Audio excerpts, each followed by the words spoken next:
아침 햇빛이 아직 창문턱에 걸려 있는 시간, 새암물산 대회의실에는 긴장한 공기가 가득했다. 구독과 좋아요는 큰 힘이 됩니다. 감사합니다. 긴 테이블 맨 끝, 회색 정장을 입은 남자가 손에 종이 한 장을 쥐고 서 있었다. 머리카락 사이로 흰빛이 많이 섞인 남자, 박성호였다. 나이는 예순을 바라보고 있었지만 구부정한 어깨 때문에 더 들어 보였다. 테이블 맞은편에서 대표이사 강도영이 서류를 탁 내려놓으며 목소리를 높였다. 그러니까 이 모든 재고 누락이 박 부장 책임이라는 거죠? 재무이사 윤지훈이 얇게 웃었다. 상표가 큼직하게 박힌 넥타이를 고쳐매며 고개를 끄덕였다.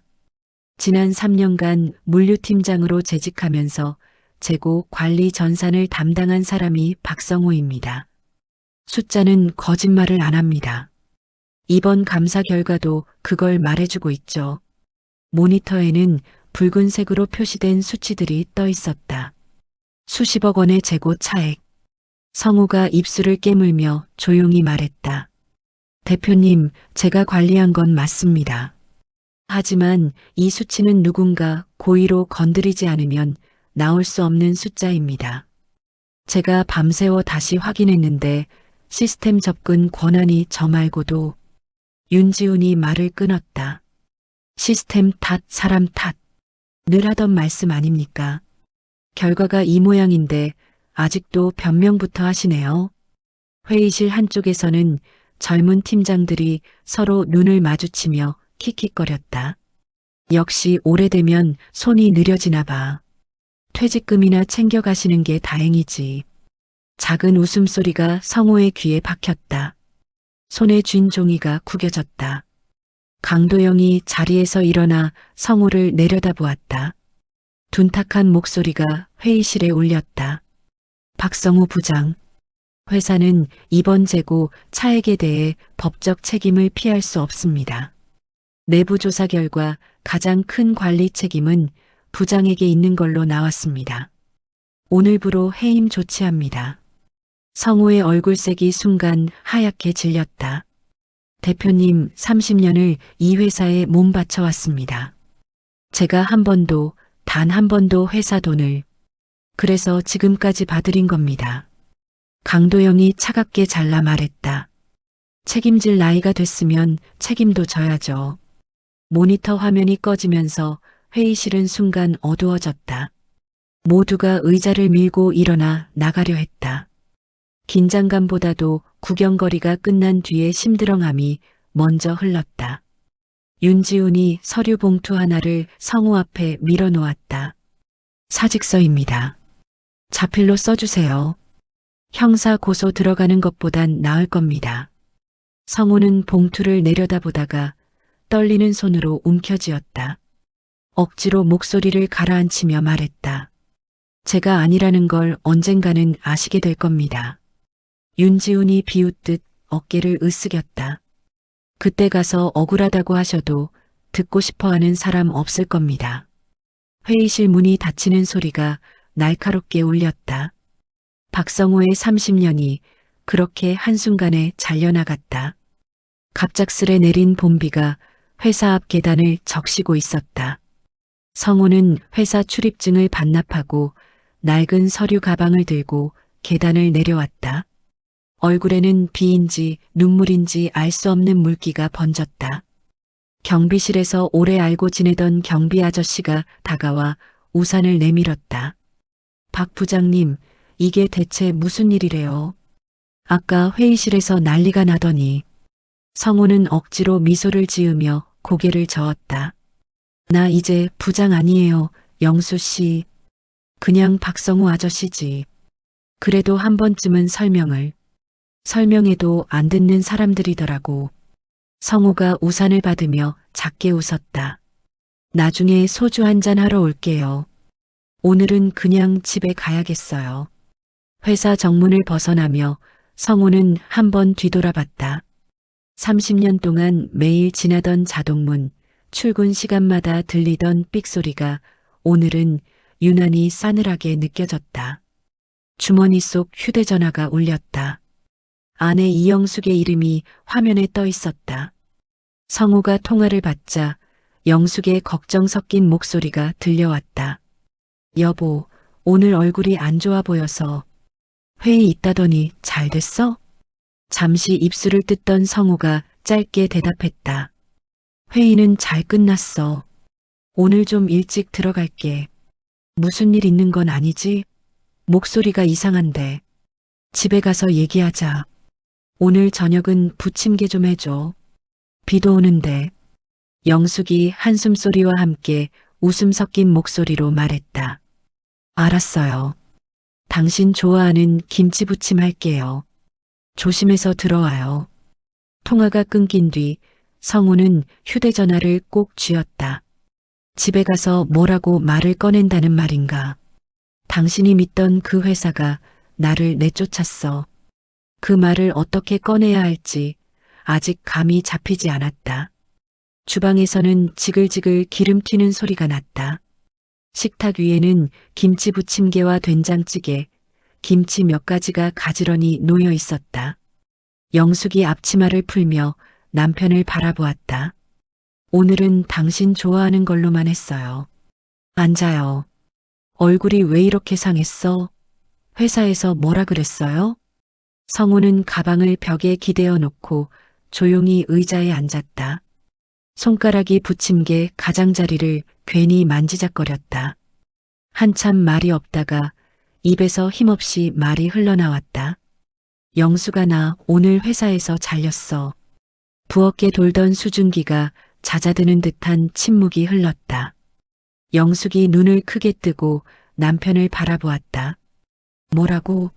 농담하지 말아요. 새안물산이 당신 회사인데 어떻게? 재고 차액이 크게 났대. 그 책임을 나한테 돌렸어. 사직서 안 쓰면 형사 고소하겠다고. 영숙의 손이 덜덜 떨리며 부침개 접시를 잡았다. 당신이 어떤 사람인데 회사 돈에 손댈 사람이야? 30년 동안 하루도 늦게 들어온 적 없는 사람이 누가 알아주겠어. 성우가 숟가락을 내려놓았다. 요즘은 사람보다 숫자를 믿는 세상이잖아.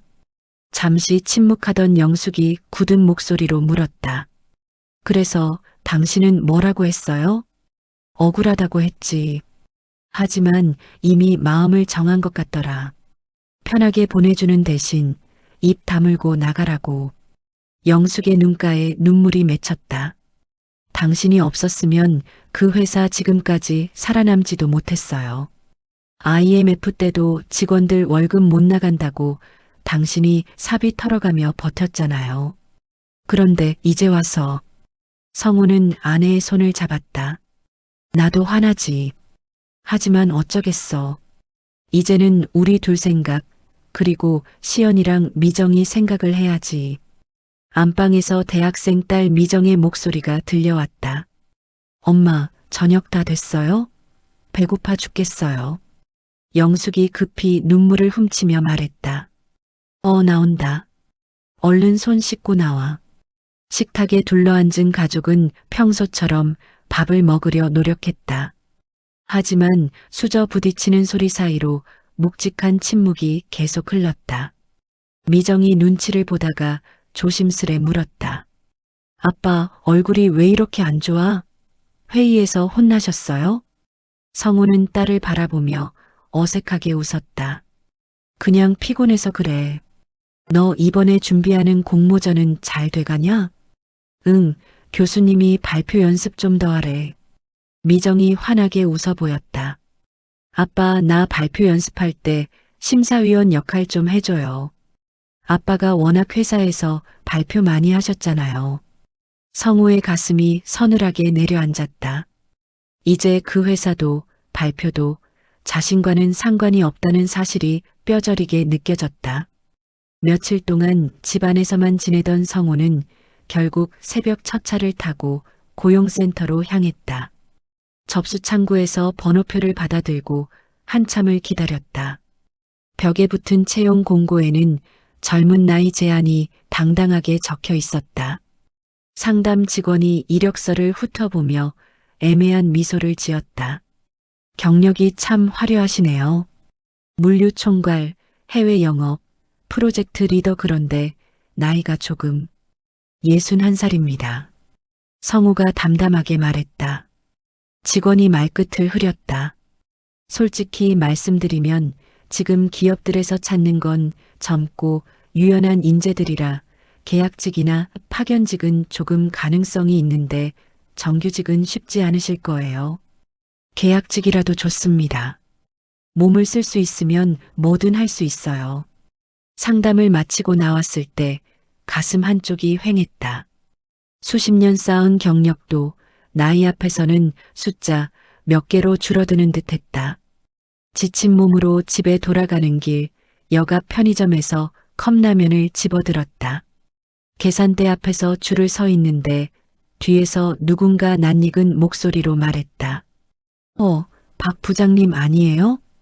돌아보니 예전에 같은 팀에서 일하던 후배 최다영이 서 있었다.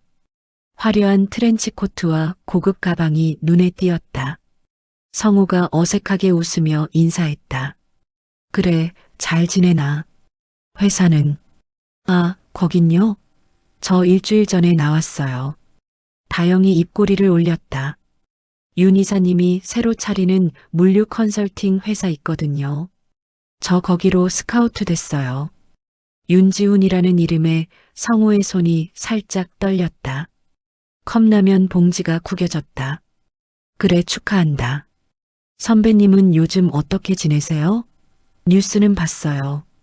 다영이 목소리를 낮추었다. 근데 뭐 세상 아무도 믿지 말라잖아요. 회사에서 그렇게 결정했으면 너도 그렇게 생각하냐? 성우가 조용히 물었다. 글쎄요. 저까지 선배 편 들었다간 같이 잘리는 거죠. 다영이 웃으며 카드 결제를 했다. 선배님, 너무 마음 쓰지 마세요. 인생 길잖아요. 또 다른 데 가면 되죠, 뭐. 문이 열리는 소리와 함께 다영이 나가버리자 편의점 안에는 다시 잔잔한 음악만 흘렀다. 성우는 계산대 위에 놓인 컵라면을 잠시 바라보다가 조용히 내려놓고 가게를 나왔다. 입안에 아무 맛도 느껴지지 않을 것 같았다. 몇 주 뒤 고용센터에서 연락이 왔다. 인천 항만 근처에 있는 동양로지스라는 물류센터에서 계약직 관리자 한 명을 구한다는 소식이었다. 월급은 예전의 절반도 안 됐지만 성우는 더 생각할 것도 없이 수락했다. 넓은 창고 안에는 포크레인이 바쁘게 움직이고 컨테이너들이 줄지어 서 있었다. 센터장 이태영이 헬멧을 들고 다가오며 말했다. 박 선생님, 여기까지 오시느라 고생 많으셨습니다. 이쪽은 현장 반장 김만수고요. 만수가 굵은 손을 내밀었다. 나이가 있으신데 괜찮겠어요? 여기 일 생각보다 고됩니다. 성우가 그의 손을 힘있게 잡았다. 몸 쓰는 건 자신 있습니다. 숫자만 보는 것보다야 낫죠. 태영이 웃으며 말했다. 마침 물류 프로그램 정리가 좀 필요했는데 잘 됐네요. 예전에 물류팀장 하셨다면서요. 네, 조금 손을 본 정도입니다. 조금이요? 이력서 보니까 세안물산 물류 시스템 구축한 게 선생님이라고 돼 있던데. 성우는 그 말에 잠시 말문이 막혔다. 옛날 얘기죠. 요즘 시스템은 다르니까요. 태영이 어깨를 두드리며 말했다. 겸손도. 아무튼 잘 부탁드립니다. 여기 사람들 다 먹고 사는 일에 목을 메고 있어서 어떤 도움이라도 큰 힘이 될 겁니다. 동양로지스 창고는 세안물산과 비교하면 규모도 시설도 초라했지만 사람들의 눈빛에는 절실함이 살아있었다. 성우는 다시 한번 마음을 다잡았다. 여기서부터 다시 시작이다. 몇 달이 흘렀다. 성우는 밤낮 없이 창고를 돌아다니며 물류 흐름을 파악했다. 오래된 컴퓨터와 엉킨 서류 더미 속에서 하나하나 정리를 시작했다. 어느 날 밤 모두 퇴근한 뒤 창고 사무실에서 재고 장부를 정리하던 성우는 모니터 화면에 뜬 숫자에 눈을 고정시켰다. 분명히 낮에 확인한 재고, 수량과 전산 시스템상의 수량이 미묘하게 맞지 않았다. 하루 이틀이 아니라 몇 달째 조금씩 빠져나가는 모양새였다. 성우가 혼잣말을 했다. 이 패턴 익숙한데. 세안물산에서 문제가 됐던 재고, 차액의 그래프와 너무도 비슷한 흐름이었다. 수치가 일정한 간격으로 조금씩 줄어들고 그 차액이 특정 거래처로 흘러들어가는 구조. 다음 날 성우는 조심스럽게 센터장 이태영에게 말을 꺼냈다. 센터장님, 혹시 세안물산하고 거래하는 물량이 있습니까? 태영이 놀란 눈으로 고개를 들었다. 있죠. 요즘 매출의 절반이 세안물산 물량이에요. 왜 그러세요? 혹시 세안물산 쪽 담당자가 누구인지 알 수 있을까요? 윤지훈 이사라고. 아, 혹시 그쪽이랑 아는 사이세요? 전화 통화할 때 자주 박성우 얘기가 나오던데. 성우의 가슴이 덜컥 내려앉았다. 제가 예전에 일하던 회사라서요. 태영이 의자를 끌어당기며 진지한 표정을 지었다. 박 선생님, 사실 저도 좀 이상했어요. 세안물산에서 들어오는 물량이 종종 문서, 상해 수량과 맞지 않습니다. 우리 쪽에서 손해보는 식으로 계약서가 쓰여 있고요. 그래도 대기업이니까 어쩔 수 없이 맞춰주는 거죠. 성우는 차분히 설명했다. 지금 시스템에서 빠져나가는 재고가 있습니다. 누군가 의도적으로 숫자를 맞추고 있어요. 예전 회사에서 봤던 방식과 너무 똑같습니다. 태영이 얼굴을 굳혔다. 만약 그게 사실이라면 우리 회사는 세안물산의 하청으로만 남는 게 아니라 같이 책임을 뒤집었을 수도 있겠네요. 그래서 확인이 필요합니다. 계약서, 물량 전표, 그리고 세안물산의 전산 접근 기록까지. 성우는 다시 한번 윤지훈의 이름을 떠올렸다. 그가 물끄러미 창밖을 보며 중얼거렸다. 이번엔 내가 먼저 잡아야지. 며칠 뒤 성우는 태영의 허락을 받아 창고 구석에 쌓인 오래된 계약서와 서류들을 하나씩 꺼내보기 시작했다. 먼지가 풀풀 날리는 상자 속에서 노란색으로 바랜 한 장의 계약서가 눈에 들어왔다. 계약서 상단에는 세안물산 주식회사 물류시스템 기술사용 계약이라는 글자가 적혀 있었다. 계약 당사자 이름 중 한쪽에는 박성우라는 이름이 선명했다. 성우는 놀라 눈을 비볐다. 이 계약서는 자신이 세안물산 물류 시스템을 처음 설계했을 때 맺었던 것이었다. 그런데 아래쪽 작은 글씨가 눈에 들어왔다. 갑세안물산은 을박성우의 동의 없이 본 계약에 따른 시스템을 제3자에게 제공하거나 동일한 구조로 유사 시스템을 구축할 수 없다. 위반 시 을은 세안물산의 물류 관련 매출의 일정 지분을 청구할 수 있다. 성우의 손끝이 떨렸다. 내가 이런 계약을 썼었나? IMF 직후 회사가 휘청거리던 시절. 젊었던 그는 밤새워 시스템을 만들면서도 회사와 동료를 믿었기에 그 문장을 깊이 생각하지 않았다. 그 뒤로 회사가 커가면서 계약서는 어디론가 사라졌다. 자신도 바쁘게 살아오며 잊고 있었다. 태영이 옆에서 고개를 내밀어 계약서를 함께 읽었다. 선생님, 이거 대단한 건데요? 이 조항이면 세안물산이 마음대로 시스템을 바꾸거나 다른 데 넘긴 순간부터 위반 아닌가요? 성우는 조용히 대답했다. 지금 세안물산에서 쓰는 시스템은 제가 만든 것의 확장판입니다. 그리고 저 계약은 아직 누구도 해지한 적이 없어요. 그럼 법적으로 싸워볼 수도 있겠네요. 싸움이라기보다 진실을 밝히는 일이겠죠. 성우는 계약서를 다시 한번 꼭 접어 가슴 안쪽에 넣었다. 내가 이 시스템을 만든 사람이라는 사실, 그리고 그걸 알고 있는 사람들, 그 모든 것이 머릿속에서 하나의 그림으로 이어졌다.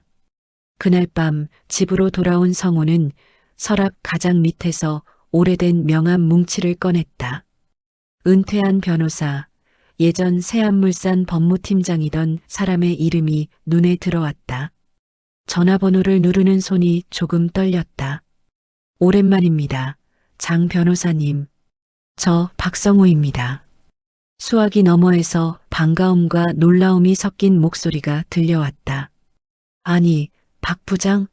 아니, 이제 부장도 아니겠군요. 어떻게 연락을 다 주셨습니까? 예전에 세안물산 물류 시스템 계약서 기억하십니까? 제 이름으로 돼 있던 그거요. 장 변호사가 잠시 생각하더니 낮게 웃었다. 물론이죠. 제가 직접 작성했으니까요. 그 계약 때문에 대표님이 꽤 불안해하셨는데 박 부장이 사람을 믿는다면서 그냥 두자고 했죠. 지금 그 계약서가 동양로지스라는 하청업체 서류 더미에서 나왔습니다. 회사에서는 잊혀진 줄 알았는데 그랬습니까? 장 변호사의 목소리가 진지해졌다. 사실 나도 늘 마음에 걸렸어요. 그 계약이 제대로 지켜졌는지. 세안물산이 물류를 키우면서 구조를 조금씩 바꾸더군요. 법적으로 따지면 위반 소지가 충분합니다. 성우가 조심스럽게 말했다. 제가 회사에서 재고 차액 책임을 뒤집어 쓰고 쫓겨났습니다. 그런데 지금 있는 물류센터에서도 비슷한 수법의 조작이 보입니다. 세안물산과 연결된 일 같아요. 그 말은 누군가 그 시스템을 악용해 돈을 빼돌리고 있다는 거군요. 네. 그리고 그 사람이 아마 윤지훈 이사일 겁니다. 장 변호사가 낮게 한숨을 내쉬었다. 윤 이사라면 박 부장 밑에서 일하던 그 친구 말입니까? 출세 욕심이 유난하던데. 그 욕심이 결국 사람을 짓밟는 데 쓰이고 있더군요. 잠시 정적이 흐른 뒤 장 변호사가 결연한 목소리로 말했다. 박 부장, 아니 박성호 씨. 나는 이제 은퇴했지만 이 사건만큼은 도와드리고 싶습니다. 그동안 세안물산이 계약을 어떻게 운용했는지 자료를 모아봤어요. 언젠가 이런 날이 올 줄 알았거든요. 성우가 놀란 숨을 삼켰다. 그걸 왜 혼자? 세상 일이라는 게 언젠가 도로 돌아오더라고요. 박 씨 같은 사람은 당하고만 있으면 안 됩니다. 우리 같이 한번 뒤집어 봅시다. 성우의 눈가가 뜨겁게 젖어들었다. 정말 고맙습니다. 그날 밤 성우는 잠을 이루지 못했다. 누군가 자신을 믿어주는 사람이 있다는 사실이 오랜만에 가슴 깊은 곳을 따뜻하게 데워주고 있었다. 며칠 후 세안물산에서 갑작스러운 호출이 왔다. 동양로지스를 상대로 한 계약 재조정 회의가 있으니 물류센터 관리자도 참석하라는 공문이었다. 태영이 조심스레 말했다. 박 선생님, 혹시 불편하시면 다른 사람을 보내겠습니다. 성우가 고개를 저었다. 아닙니다. 제가 가는 게 맞습니다. 언젠가는 마주칠 얼굴들이니까요.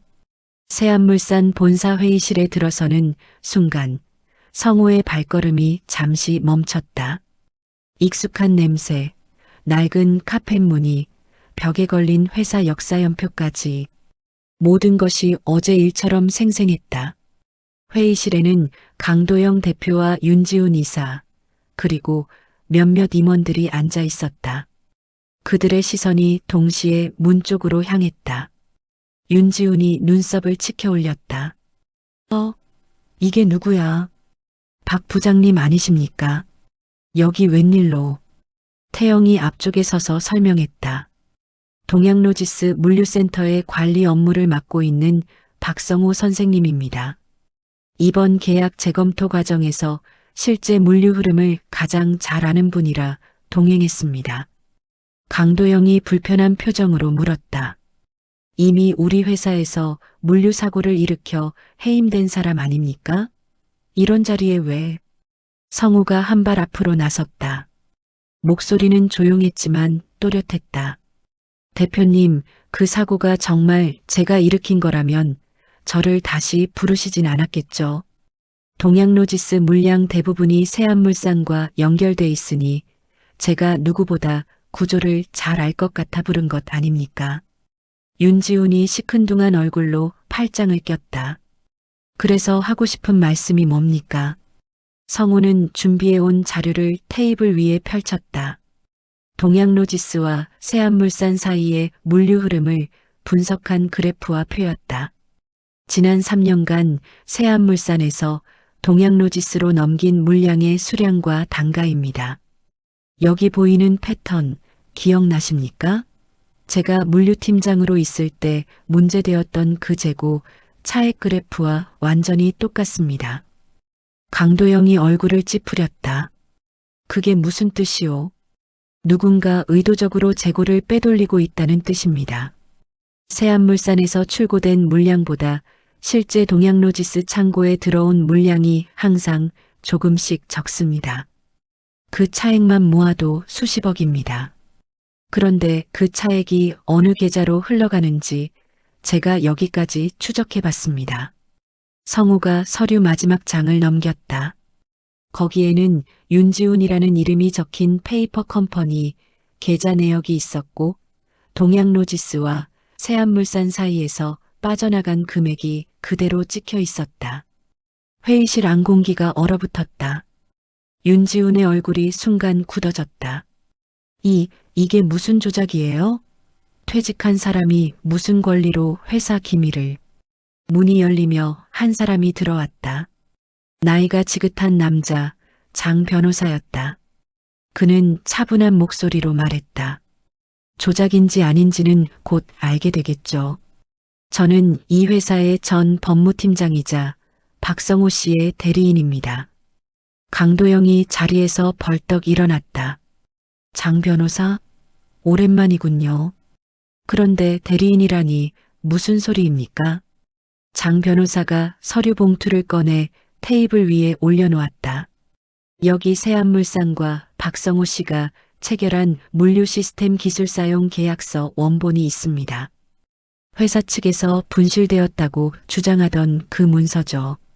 강도영의 얼굴이 점점 창백해졌다. 그 문서는 이미 효력이 끝난 줄 알았는데 아닙니다. 어떤 해지 조항도 발동된 적이 없고 박성호 씨도 동의한 바 없습니다. 그런데 회사는 그 시스템을 한참이나 확장해서 사용했고 심지어 윤지훈 이사는 그 구조를 악용해 사적인 이익을 챙겼습니다. 계약 위반이자 횡령에 해당합니다. 윤지훈이 목소리를 높였다. 전부 꾸며낸 말입니다. 저 문서가 진짜인지 어떻게 알아요? 장 변호사가 차분히 답했다. 제 서명과 도장이 찍혀 있습니다. 공증도 받았고요. 필요하다면 법정에서 확인하죠. 회의실 안 모두의 시선이 윤지훈에게 쏠렸다. 성우가 그를 똑바로 바라보며 말했다. 너 아니 당신. 나와 함께 야근하던 그 시절 회사가 힘들어도 서로 믿자고 했던 거 기억나나? 그런데 결국 내가 한 일은 동료를 내쫓고 회사 돈을 훔친 거였구나. 윤지훈이 입술을 깨물며 외쳤다. 당신이 늙어빠진 감각으로 자리를 지키고 있으니까 회사가 뒤처진 겁니다. 나는 회사 살리려고 한 거예요. 이렇게라도 돈을 돌려야 했다고요. 회사 살리려고 했으면 먼저 사람부터 지켰어야지. 성우의 목소리가 낮았지만 단단했다. 내가 버린 사람들, 무시한 사람들 위해 세운 성공은 오래 못 간다. 강도영이 떨리는 목소리로 말했다. 윤 이사, 이게 사실이라면 당신은 회사를 배신한 거요. 윤지훈이 고함을 치려다 문가에 서 있는 감사팀 직원들과 경찰들을 보고 입을 다물었다. 이미 장 변호사와 성우는 사전에 수사 의뢰를 해둔 상태였다. 경찰이 다가와 차갑게 말했다. 윤지훈 씨 횡령과 배임 혐의로 체포합니다. 수갑이 채워지는 순간 윤지훈의 눈이 성우를 향했다. 분노와 두려움, 후회가 뒤섞인 시선이었다. 당신 같은 사람이 날 이렇게까지 망가뜨릴 줄은 몰랐어요. 성우는 짧게 대답했다. 난 내가 나를 무시해도 진실까지 무시하진 않을 거라 믿었지. 윤지훈이 끌려나가고 난 뒤 회의실에는 무거운 침묵만 남았다. 잠시 후 장 변호사가 새로운 서류 뭉치를 꺼냈다. 이번에는 주식 관련 서류였다. 한 가지 더 있습니다. 세안물산 창업주인 고인 박영우 회장의 유언장을 기억하시나요? 강도영이 긴장된 얼굴로 고개를 끄덕였다. 당시 제가 맡았던 대표직을 연장하는 조건으로 회사 지분 일부를 사회 환원한다는 내용이었죠. 맞습니다. 그런데 그 유언장에는 또 다른 조항이 있었습니다. 박영우 회장은 자신의 동생인 박성호 씨에게 자신이 보유한 지분 중 15%를 상속하도록 남겼습니다. 다만 박성호 씨가 원치 않아 그동안 지분은 신탁 형태로 보관돼 있었죠. 회의실 안의 시선이 다시 성우에게 향했다. 성우가 당황스러운 얼굴로 장 변호사를 바라보았다. 그건 예전에 형이 농담처럼 말했던 거 아닌가요? 나는 회사 지분 이런 거 필요 없다고 몇 번이나. 그래서 신탁으로 묶어두었습니다. 박 씨가 청구하지 않으면 자동으로 대표님 측에 돌아가도록 강 대표님의 요청이 있었지요. 장 변호사가 강도영을 향해 눈빛을 날카롭게 세웠다. 하지만 이번 사건이 터지고 저는 그 조항을 다시 꺼내보게 됐습니다. 회사가 박성호 씨를 이렇게 내쫓을 만큼 도리를 지키지 못했다면 더 이상 침묵하는 건 옳지 않다고 판단했습니다. 강도영이 식은땀을 닦으며 말했다. 그건 이미 지나간 일 아닙니까? 박성호 씨도 그동안 찾지 않았고 법적으로는 아직 살아 있습니다. 장 변호사가 단호하게 말했다. 오늘 이 자리에서 신탁 해지가 이뤄졌고 바로 방금 박성호 씨가 지분을 승계했음을 알려드립니다. 현재 기준으로 보면 박성호 씨는 이 회사의 2대 주주가 됩니다. 깊은 충격이 회의실을 휩쓸었다. 강도영은 속이 뒤집힌 듯 의자에 털썩 앉았다. 성우는 믿기지 않는다는 얼굴로 자신의 손을 내려다봤다. 나는 그냥 물류팀장일 뿐이라고 생각했는데. 장 변호사가 미소를 지었다. 이제는 이 회사의 주인 중 한 명이십니다. 세안물산을 일으킨 것은 기술과 사람, 그리고 선생님의 땀입니다. 그 대가를 받을 자격이 충분합니다. 강도영이 떨리는 목소리로 물었다. 그래서 박성호 씨는 이제 어떻게 하시겠습니까? 성우는 한참 동안 생각에 잠겨 있었다.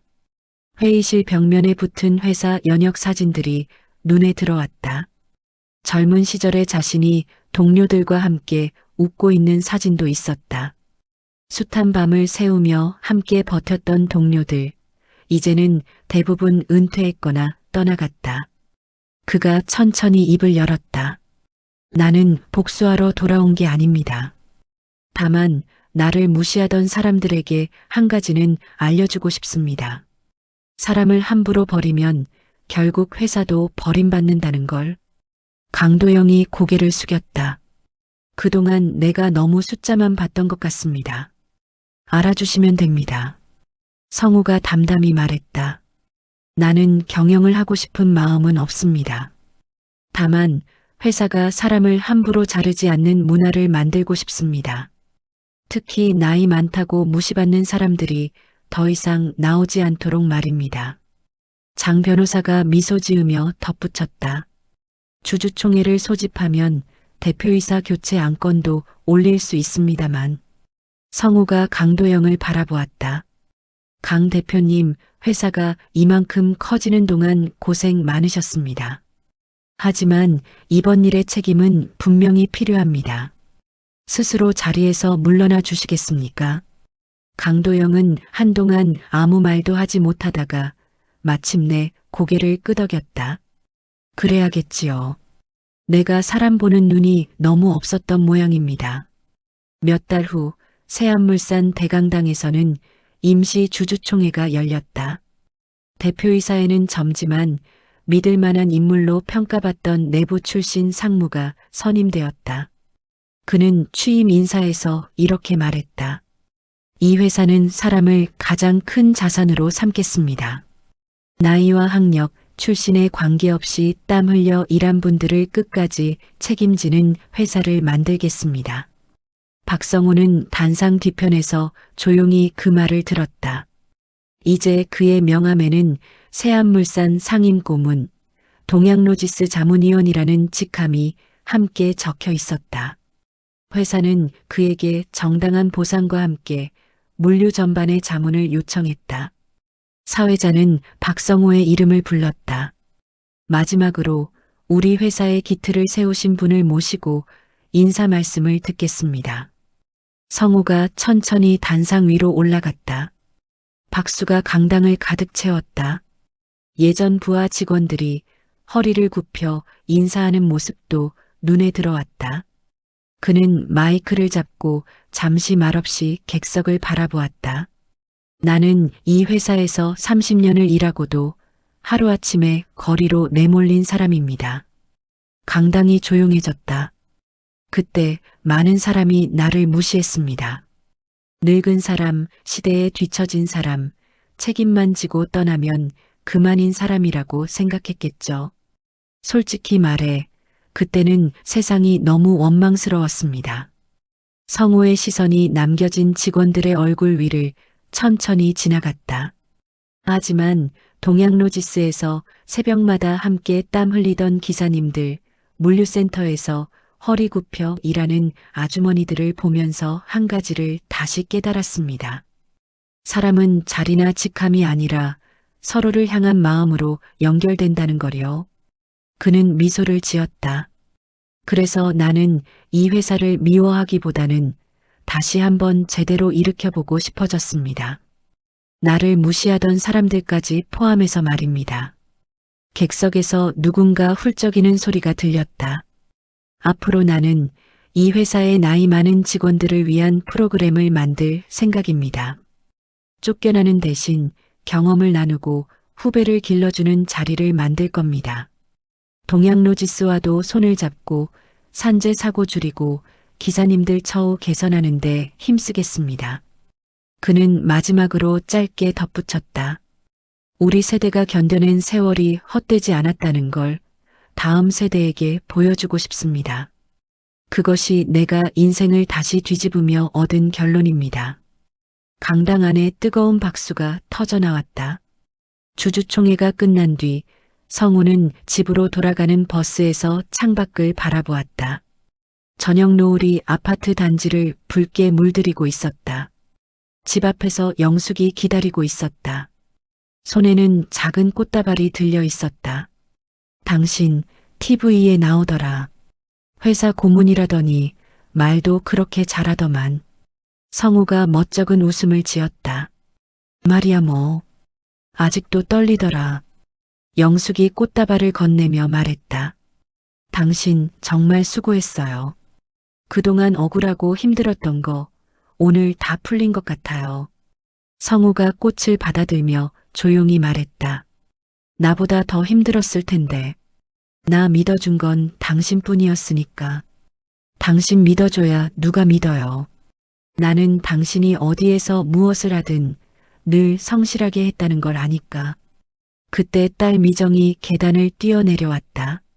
아빠, 우리 과에서 오늘 난리 났어요. 친구들이 다들 기사 봤다면서 내 아빠 멋있다고. 성우가 웃으며 딸을 안았다. 창피한 줄 알았더니 그래도 자랑스럽냐? 당연하죠. 아빠가 억울한 거 끝까지 밝힌 거잖아요. 나도 나중에 회사 가면 약한 사람 편에 서는 사람이 될래요. 영숙이 남편과 딸을 바라보며 눈시울을 붉혔다. 고생 끝에 낙이 온다더니 우리 집에도 봄이 오는 모양이네. 성우는 하늘을 한번 올려다보았다. 어느새 비구름은 사라지고 붉은 노을 사이로 별 하나가 떠오르고 있었다. 그는 마음속으로 조용히 말했다. 형, 나 이제야 조금 형답게 동생답게 살 수 있을 것 같아. 당신이 남겨준 회사, 사람답게 지켜볼게. 몇 달 후, 동양로지스 물류센터 식당에는 새로운 게시판이 설치되어 있었다. 은퇴 준비 직원 특강 박성호 고문과 함께하는 두 번째 인생 이야기. 창고에서 점심을 먹던 기사들이 웃으며 말했다. 우리도 나이 들어서 쫓겨나는 줄만 알았는데 이런 날이 다 오네. 박 고문님이 있으니까 든든하지. 저 사람 우리 편이잖아. 강단에 선 박성호는 조용히 사람들을 바라보았다. 여러분, 저는 한때 세상에서 가장 외로운 사람이라고 생각했습니다. 직장에서 쫓겨나고 억울함을 이해해 줄 사람 하나 없는 줄 알았죠. 그는 부드럽게 웃었다. 하지만 알고 보니 저를 무시하던 사람들 옆에도 묵묵히 저를 믿어주는 사람들이 있었습니다. 가족, 오래된 동료, 그리고 이곳에서 만난 여러분들이요. 강의실 안에 앉아있는 중년, 노년의 얼굴들이 고개를 끄덕였다. 인생이 우리를 무시하는 것 같을 때 한 번쯤은 이렇게 생각해 보셨으면 합니다. 그래, 지금은 내가 작아 보일지 몰라도 언젠가 이 경험들이 누군가에게 길이 될 거야. 저도 그렇게 버텼고 결국 인생을 한번 뒤집어 볼 기회가 찾아왔습니다. 그는 말끝을 부드럽게 낮추었다. 여러분도 분명 그럴 날이 올 겁니다. 나이를 먹은 만큼 우리가 가진 이야기도 깊어지니까요. 창 밖으로 봄비가 다시 내리기 시작했다. 하지만 이번에는 누구도 우산을 걱정하지 않았다. 빗소리 사이로 사람들의 웃음과 박수가 고요하게 섞였다. 박성호는 그 소리를 들으며 마음속으로 다시 한번 다짐했다. 날 무시하던 사람들 결국 내가 다 뒤집었다. 하지만 진짜로 뒤집힌 건 내 인생을 바라보는 내 마음이었구나. 그의 눈가에 번진 미소는 오랜 세월을 견딘 사람만이 지을 수 있는 깊고도 따뜻한 빛을 머금고 있었다. 시청해 주셔서 진심으로 감사합니다. 여러분의 구독과 좋아요는 큰 힘이 됩니다. 앞으로도 따뜻한 시선으로 바라본 인생 이야기를 꾸준히 전해드리겠습니다. 계속 함께 해주세요.